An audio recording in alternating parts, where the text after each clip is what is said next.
Welcome back to the Photography Clips podcast. Photographers collect a lot of stuff over the years, from cameras to prints and negatives. Do we really need to keep it all? Here are my thoughts.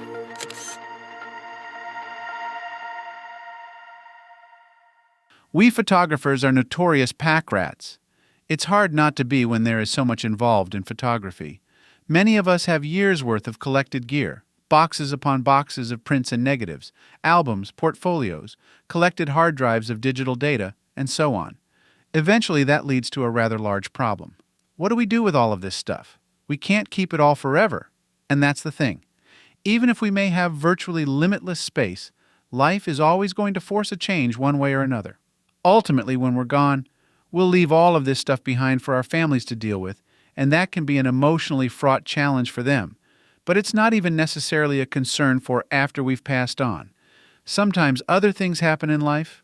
We may pack up and move cross-country or make some other major life change, and in so doing, we discover that we have a huge collection of stuff that, while it was perfectly fine sitting in storage, now it's a monumental challenge to deal with. This is an important consideration for us to make, and not even just when we need to move or when we're planning for a time when we may be gone. I think it's an important thing to always keep in the backs of our minds.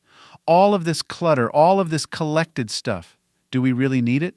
For many of us who have been photographers for decades, there may be a closet full of things that we didn't even remember we had until we got into the closet and started looking through boxes. It's good, in my opinion, to periodically assess our collections and decide what to keep and what to get rid of. The answer will be different for every photographer, of course. We all have different reasons for keeping or eliminating things from our collections. But go through those boxes and closets and pull out those old cameras you've been keeping. Are you ever going to use them? Will you display them proudly around your home, relics of an era past? Do you have some sentimental attachment to them?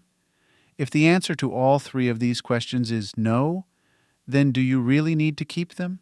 Even if the answer is yes to one of those questions, is that enough justification to keep them? Again, the answer for every photographer will be different. For some, sentimental value is enough that yes, these old relics deserve a place in the closet or attic. For others, the answer might be no. There needs to be something more in order to justify keeping these things. Still, these are the questions we need to be asking ourselves, particularly as we mature as photographers and collect more and more stuff over the years. Someday, we or our families will have to move it all, and if we can make that task easier now, then we'll be doing ourselves a favor.